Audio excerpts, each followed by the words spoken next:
भारत के राष्ट्रपिता कहे जाने वाले महात्मा गांधी की 76 साल पहले 30 जनवरी 1948 को एक कट्टर हिंदू राष्ट्रवादी नाथूराम गोडसे ने गोली मारकर हत्या कर दी थी।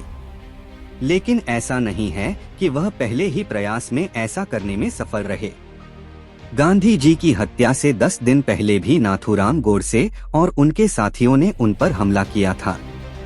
मोहनदास करमचंद गांधी के परपोते तुषार गांधी ने बीबीसी को बताया कि अगर 20 जनवरी की घटना के बाद सुरक्षा में सुधार किया गया होता तो आज कहानी कुछ और होती।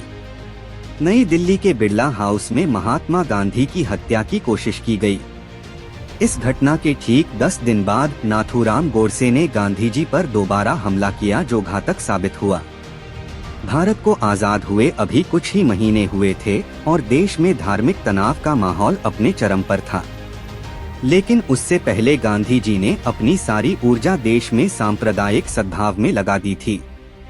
लेकिन भारत के विभाजन के बाद गांधी जी ने कहा कि एक समय हिंदू, सिख और मुसलमानों के बीच भाईचारा था। ऑक्सफोर्ड यूनिवर्सिटी प्रेस द्वारा प्रकाशित स्टेनली वोलपर्ट की पुस्तक Gandhi's passion, the life and legacy of Mahatma Gandhi में उन्होंने कहा, यह देखकर मेरा दिल टूट गया कि वह अब नहीं रहे। किताब में लिखा है कि बंटवारे के बाद देश का माहौल इतना हिंसक हो गया कि महात्मा गांधी ने 12 जनवरी को ऐलान किया कि अगर दंगे नहीं रुके तो वे इसे रोकने के लिए भूख हड़ताल करेंगे। और अगले ही दिन उन्होंने भूख हड़ताल शुरू कर दी और कहा कि अगर सभी ने आम सहमति और सौहार्द नहीं अपनाया तो मैं मरते दम तक भूख हड़ताल पर रहूंगा। उन्हें भूख हड़ताल खत्म करने के लिए मनाने के लिए देश भर से लोग आए। गांधी नियमित रूप से इन लोगों के साथ प्रार्थना सभाओं में जाते थे, लेकिन उन्होंने अपनी भूख हड़ताल नहीं छोड़ी। वोलपर्ट ने अपनी किताब में लिखा है कि गांधी ने आत्मविश्वास से कहा था कि मैं अपनी भूख हड़ताल तभी खत्म करूंगा जब मुझे यकीन हो जाएगा कि सभी धर्मों के लोगों के बीच सद्भाव है। बापू कहे जाने वाले कई लोगों को लगता है कि मेरी अक्षमता के कारण इस देश में हिंसा नियंत्रित नहीं हो पा रही है, इसलिए मैं अपने पद से इस्तीफा देने के लिए तैयार हूँ। 100 से अधिक प्रमुख भारतीय नेताओं ने गांधी जी से अपनी भूख हड़ताल समाप्त करने का अनुरोध किया। उन्होंने बार बार वादा किया कि हम धार्मिक सद्भाव बनाए रखेंगे।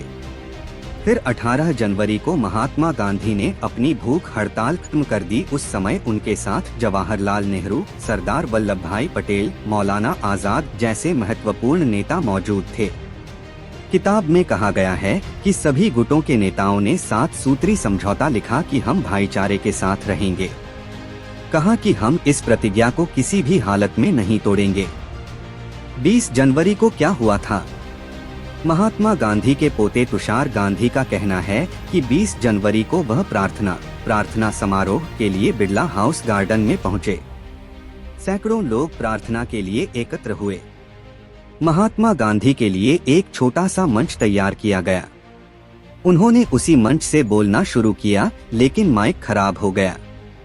फिर भी उन्होंने अपना भाषण जारी रखा। उन्होंने कहा, जो मुसलमानों के दुश्मन हैं, वे भारत के भी दुश्मन हैं। इसके बाद इम्प्रोवाइज्ड एक्सप्लोसिव डिवाइस (IED) से विस्फोट हुआ। तुषार गांधी ने लेट्स किल गांधी किताब लिखते समय इस घटना का बारीकी से अध्ययन किया है। उन्होंने कहा कि विस्फोट से बगीचे में अफरा-तफरी मच गई, लेकिन महात्मा गांधी शांत रहे। नाथूराम गोडसे का साथी दिगंबर बड़गे बिरला हाउस के सर्वेंट क्वार्टर में छिपा हुआ था। उन्होंने वहां से दूसरा गोला प्रक्षेपित करने की योजना बनाई, लेकिन उनकी हिम्मत नहीं हुई और सभी वहां से भाग गए। हमले की योजना नाथूराम गोडसे ने बनाई थी। इस मौके पर नाथूराम गोडसे, गोपाल गोडसे और नारायण आप्टे मौजूद थे। पुलिस ने हैंड ग्रेनेड फेंकने वाले मदन लाल पाहवा को गिरफ्तार कर लिया है, लेकिन उसके बाकी सभी साथी भागने में सफल रहे।